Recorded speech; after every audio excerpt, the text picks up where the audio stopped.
오늘 우리에게 주신 하나님의 말씀은 에베소서 2장 19절에서 22절까지의 말씀입니다.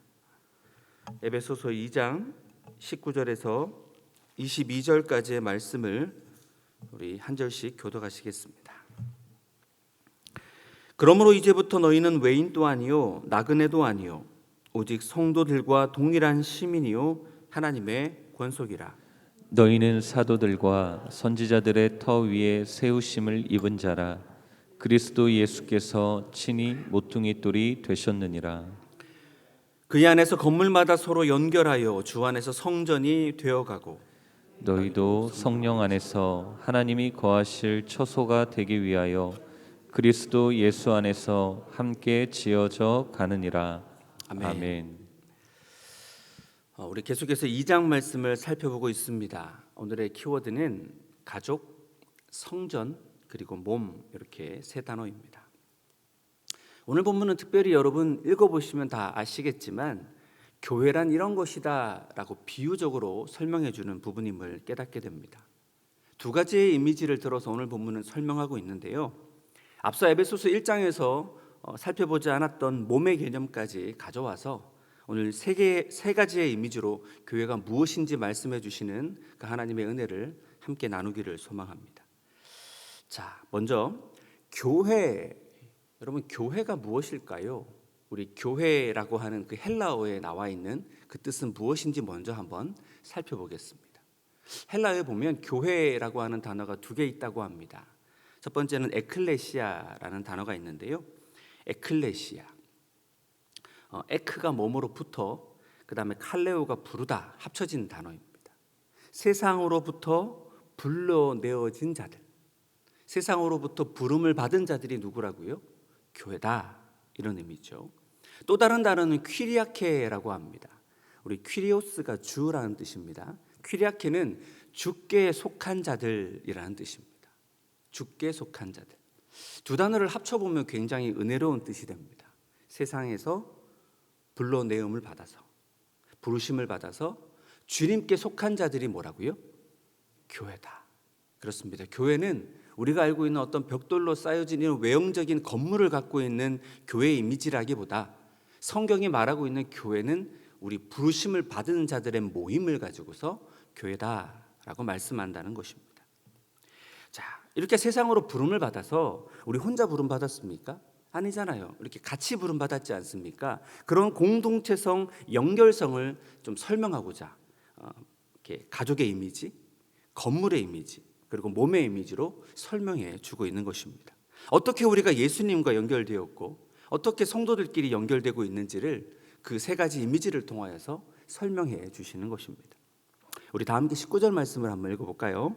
시작. 그러므로 이제부터 너희는 외인도 아니요 나그네도 아니요 오직 성도들과 동일한 시민이요 하나님의 권속이라. 자, 권속이 어떤 뜻인지 알고 계시죠? 네, 권속이라는 뜻이 가족이다라는 뜻입니다. 예수님을 믿는 자들은 예수님 안에서 새로운 가족이 되었다라고 말씀하시는 것이죠. 서로 뗄래야 뗄 수 없는 영적인 혈연 관계가 되었다는 거죠. 그럼 우리 안에는 어떤 피가 흐르고 있길래 혈연 관계가 된 것일까요? 네, 예수님의 피가 흐르고 있다는 겁니다. 예수 피로 우리가 가족이 된, 혈연 관계가 된 그런 새로운 가족, 이것이 바로 교회다라고 설명해 주는 것입니다. 그렇다면 건강한 교회, 바람직한 교회는 어떤 교회의 모습을 가져야 될까요? 네, 진정한 가족이 되면 되는 것입니다. 함께 삶을 나누고 함께 기도하고 함께 격려하는 진정한 인격적인 성도의 교제가 있는 그런 공동체를 세워나가면 됩니다. 그리고 위로는 함께 예수님 바라보고 함께 하나님 나라를 세워가며 예배드리는 영적인 성도의 교제도 함께 있으면 되는 것입니다. 제가 질문 하나 드려보겠습니다. 여러분, 생판 남입니다. 그런데 가족이 되는 두 가지 합법적인 방법이 있습니다. 남인데 가족이 되는 두 가지 방법. 뭐가 있죠? 첫 번째는 입양이 있습니다. 입양. 그래서 우리 에베소서 1장에서 우리의 양자됨에 대한 것을 설명하면서 입양이었다 말씀드렸습니다. 두 번째는 뭐가 있을까요? 네, 결혼입니다. 그래서 성경 곳곳에서 뭐라고 말씀하시냐면 너는 내 아들이다, 나는 너희의 아버지다. 그런 어떤 그 양자대며 관계, 입양의 관계로 설명하는 부분들이 많고요. 또 하나는 너희는 그리스도의 신부다. 신랑 되신 예수님과 신부는 우리로 뗄래야 뗄 수 없는 그런 가족이 되었다라고 여러 곳에서 설명하는 이유가 바로 우리의 존재, 우리의 공동체가 무엇이라고요? 가족이다라는 것을 강조해 주시는 것입니다. 가족됨에 있어서 우리의 머리, 그러니까 우리가 어떤 분을 바라보면서 우리가 가족을 삼고 있을까요? 하늘의 하나님을 우리의 뭐로 부르고 있습니까? 아버지라고 부르고 있습니다. 근데 또 한 번 질문 드려볼까요? 왜 아버지라고만 부를까요? 저 같은 경우가 5대째인데 그러면 저에게 있어서 하나님은 어떤 분이시냐면 할아버지의 이제 그런 개념도 될 수 있잖아요. 근데 왜 다 하나님을 아버지라고만 부르게 할까요? 그것은 바로 하나님은 저와 여러분을 1대1로 만나기를 원하시는 겁니다. 누군가를 통해 누군가에 의해 만나기를 원하지 않으시고 내가 너의 아버지다. 내가 너와 교제하고 싶고 내가 너의 아버지됨과 너의 자녀됨을 그 사귐의 깊이를 깨닫고 발견하기를 원하는 내가 너의 아버지다 말씀하시는 겁니다. 그리고 이 아버지는 나의 아버지일 뿐만 아니라 또 어떤 아버지입니까? 우리 주기도문에서 어떻게 외웠죠? 하늘에 계신 우리 아버지입니다. 그렇습니다. 나만의 아버지를 넘어서서 우리의 아버지. 너에게도 역사하시고 나에게도 역사하시고 우리 모두를 책임져 주시고 돌보시는 우리의 아버지를 경험하는 곳이 어딜까요? 그것이 바로 교회입니다. 우리가 주기도문을 외울 때마다 기억해야 되는 그 공동체가 바로 주님의 가족됨 그리고 우리 교회됨이다라는 부분입니다. 그렇습니다. 우리는 예수님의 피로 가까워진 예수님의 피가 흐르는 혈연 관계인 것입니다. 그러므로 우리는 나의 하나님을 넘어 우리의 하나님으로 나아가야 되고 그것을 체험하고 맛보며 간증하며 서로의 신앙을 북돋아주고 기도하며 격려하는 그 공동체가 바로 무엇이라고요? 교회다라는 것입니다. 이런 영적인 가족이 되었고 이런 영적인 것을 체험하는 자리, 이런 연결됨을 발견하는 자리가 바로 교회다라는 것입니다. 여러분, 고 한경진 목사님께서 이렇게 전쟁터에 이렇게 그 피난민들이 많다 보니까 고아들이 참 많았습니다. 그래서 그들을 위해 고아원을 세웠는데요. 충격적인 사실은 당신의 아들을 그 고아들과 함께 돌보신 겁니다. 그러니까 그 고아원에 자신의 친아들도 함께 넣어 자라가게 하셨습니다. 이 이야기는 한경진 목사님의 아들이신 한혜원 목사님이 직접 하는 간증을 제가 현장에서 들었던 내용입니다. 이 일은 본인한테 굉장히 상처가 됐다고 합니다. 제일 먼저 자기를 와서 안아줄 줄 알았는데 그저 눈에 보이는 제일 먼저 눈에 들어온 아이를 안아주고 똑같이 사랑해주는 모습을 보면서 내가 진짜 아들 맞나? 아빠의 피가 흐르는 진짜 아들이 맞나라는 생각이 여러 번 들었다고 합니다. 그런데 조금 신앙이 깊어지면서 주기도문에 나온 우리 아버지라는 의미가 자신의 삶에는 강렬하게 다가왔다고 합니다. 고아였던 그들을 비로소 형제로 받아들이면서 우리 아버지가 우리의 아버지가 되듯 하늘의 아버지도 우리 아버지구나 라는 사실을 깨닫게 되었다는 이야기였습니다. 그렇습니다. 하나님은 우리 모두의 아버지이십니다. 그것을 발견하고 그 은혜를 누리며 그 가족됨을 체험하는 곳, 우리의 아버지를 만날 뿐만 아니라 나의 아버지가 이런 아버지다 라고 소개하고 자랑하고 격려하며 함께 하늘 아버지를 더 바라보게 만드는 곳이 어디라고요? 그것이 교회다라는 것입니다. 바라기는 우리 염건교회에서 신앙생활을 하면서 이런 가족됨을 더욱 깊이 맛보는 저 여러분 되기를 소망합니다. 예수 피로 연결된 그 혈연 관계임을 기억하시고 더욱 아름다운 가족들을 내가 먼저 세워나가겠다 새롭게 다짐할 수 있는 복된 이 아침 되기를 축복합니다. 두 번째 교회 이미지는 뭐가 있냐면요, 성전 즉 건물의 이미지가 있습니다. 우리 20절에서 22절까지의 말씀을 다 함께 읽어보겠습니다. 시작. 너희는 사도들과 선지자들의 터 위에서 세우심을 받은 자라. 그리스도 예수께서 친히 모퉁이 돌이 되셨느니라. 그의 안에서 건물마다 서로 연결하여 주 안에서 성전이 되어가고 너희도 성령 안에서 하나님이 거하실 처소가 되기 위하여 그리스도 예수 안에서 함께 지어져 가느니라. 아멘. 모든 건물의 기초가 중요하듯 예수님이 이 성전의 기초가 되신다라고 말씀해 주고 계십니다. 근데 여기 기초가 되는 독특한 표현이 하나 나오는데 모퉁이돌이라는 표현이 나오죠.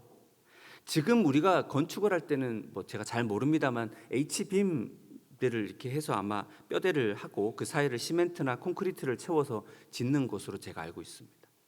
옛날에는 각각 모퉁이마다 중심이 되는 돌들을 둡니다. 그 돌 이름이 뭘까요? 모퉁이돌입니다. 그 돌이 기초가 되었다는 거죠. 그런데 모퉁이돌은 그것만 기초만 되는 것이 아니라 그 기초에다가 기둥들을 세워 나갔습니다. 그러니까 모퉁이돌이 기초의 의미도 있지만 위로 본다면 연결의 의미도 있습니다. 그러니까 예수님이 모퉁이돌 되신다는 것은 뭐냐면 이 성전 건물의 기초가 되실 뿐만 아니라 서로를 연결해 줄 수 있는 그런 분이다라는 것이죠. 한번 상상해 보면 모퉁이 되신 예수님께서 교회의 기초가 되시고 유대인과 이방인 이 각자들을 연결해서 성전으로 빚어가시는 모습이 좀 그려지십니까? 그렇습니다. 건물로 성전으로 이해되는 교회는 건물마다 서로 연결됨을 시각적으로 잘 보여주고 있습니다. 그리고 연결되어질 뿐만 아니라 연결되어 그들이 뭐로 바뀌어 간다고요? 성전으로 바뀌어 가고 있다라는 것도 또 우리에게 알려주고 있습니다. 그렇습니다. 교회는 계속해서 연결되어야 됩니다. 여기서 연결이라는 것은 현재 분사로 현장이라는 겁니다. 그러면 지금 또 어떻게 되어야 된다고요? 연결되어야 된다. 여러분, 교회가 연결된다는 것은 어떤 의미일까요? 누가 계속 교회 안에 들어와야 된다는 것일까요? 예수님 믿지 않는 자들이 계속해서 들어와야 된다는 얘기입니다. 오늘도 교회의 사명은 무주거한 영혼들을 이 주님의 몸으로, 주님의 가족으로, 주님의 이 교회로 계속해서 초청해서 연결시키는 것이 교회의 사명임을 오늘 말씀을 통하여서 발견해 볼 수 있습니다. 자, 그러면 사람들만 많아지면 될까요? 밖에 있는 사람들이 가득해서 바글바글하면 그걸로 끝일까요? 아닙니다. 또 하나 중요한 이해가 뭐냐면 그리스도 예수 안에서 함께 어떻게 돼야 된다고요? 지어져 가야 된다. 지어져 간다라는 것도 현재형입니다.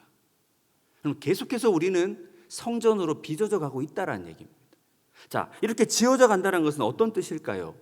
저와 여러분이 뭐로 바뀌어 간다는 것이죠?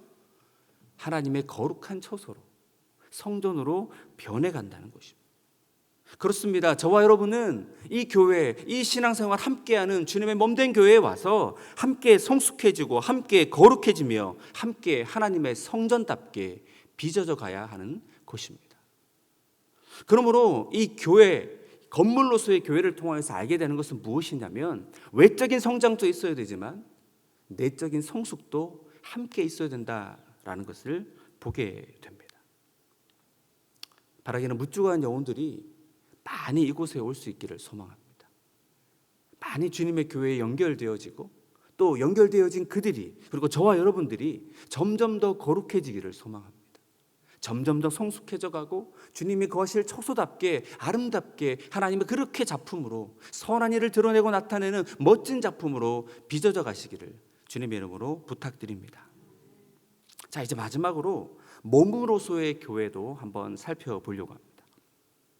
우리 에베소서 1장 22절에서 23절 말씀을 다 함께 읽어보겠습니다. 또 만물을 그의 발 아래 복종하게 하시고 그를 만물 위에 교회의 머리로 삼으셨느니라.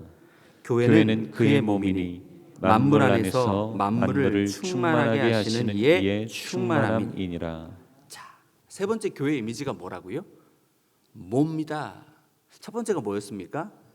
가족이다. 감사합니다. 두 번째는요? 네, 성전. 세 번째는요? 네, 감사합니다. 자, 근데 몸인데 머리가 누구시라고요? 예수 그리스도가 머리시다. 우리는 각각 지체가 되어 한 몸을 이루는 그런 그림들이 그려지십니까? 물론 좀 상상하면 조금 상상이 잘 되진 않습니다. 그런데 이렇게 몸으로서의 교회의 가장 중요한 포인트가 어떤 거냐면요, 교회는 생명체다라는 것입니다. 뭐라고요? 생명체다.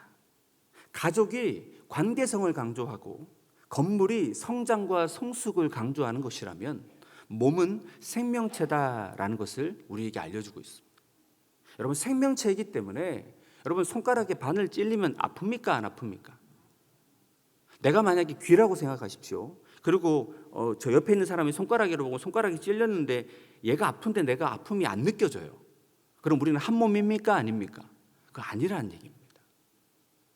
교회가 생명체인 이유는 고통을 함께 느끼고 슬픔을 함께 느끼고 기쁨을 함께 느끼는 그런 곳이다라고 말씀해 주시는 것입니다. 같이 아프고 같이 기쁘고 같이 행복한 한 몸, 한 생명체가 바로 교회다라고 말씀해 주시는 것이죠. 우리 고린도전서 12장 25절에서 27절까지의 말씀을 읽어보겠습니다. 몸 가운데서 분쟁이 없고 오직 여러 지체가 서로 같이 돌보게 하셨느니라. 만일 한 지체가 고통을 받으면 모든 지체가 함께 고통을 받고 한 지체가 영광을 얻으면 모든 지체가 함께 즐거워하느니라. 너희는 그리스도의 몸이요 지체의 각 부분이라. 몸 가운데 분쟁을 하면 이 몸이 살아남을 수 있겠습니까? 맞죠? 발인데 자꾸 너 막 이렇게 또 손 보고 막 뭐라 하는 거예요. 나 손 너 때문에 나 걷기 싫어. 그럼 우리가 과연 건강한 몸일까요? 막 지체들이 서로 막 나뉘어서 싸운다는 걸 한번 생각해 보십시오. 근데 여기서 뭐라고 얘기하냐면요, 만일 한 지체가 고통을 받으면 모든 지체가 함께 고통을 받죠. 여러분, 한 부분이 아프면 다른 전체도 아픈 것처럼 서로 같이 돌보는 것이 한 몸의 기본입니다. 옆에 지체가 아픈데 자신은 안 아프다면 문제가 있는 것이고, 옆에 지체가 영광을 받았는데 함께 즐거워하지 못하고 배가 아프다면, 저 사람은 계속 잘 되는데 나는 왜 이래 하면서 자꾸 배가 아프다면 우리는 한 몸이 아닌 것입니다. 그래서 이기적인 그 몸을 우리는 암덩어리라고도 생각해 볼 수 있는 것이죠. 그리고 또 하나 중요한 것이 있습니다. 무엇이냐면, 몸이라면 몸은 누구의 지시를 따라야 됩니까? 머리의 지시를 따라야 되죠. 머리가 누구십니까? 예수님이십니다. 그렇습니다. 교회는 누구의 지시에 따라 누구를 바라보며 누구를 따라가야 되는 것입니까? 네, 오직 예수 그리스도이십니다. 머리 대신 예수님께서 이것을 말하는데 몸은 여기에 정신 팔려서 딴 것을 하고 있다면 심각한 문제가 있는 것이겠죠. 교회는 항상 예수 그리스도를 바라보고 우리의 뜻이 아니라, 우리가 원함이 아니라 예수님의 뜻과 예수님의 영광을 위해서 달려가는 곳, 그곳이 바로 교회인 줄로 믿습니다. 자, 이제 말씀을 한번 정리해 보겠습니다. 교회는 세상으로부터 너 내 거야 라고 부름받은 자들의 모임을 교회라고 합니다. 그리고 교회의 첫 번째 이미지는 가족의 이미지였습니다.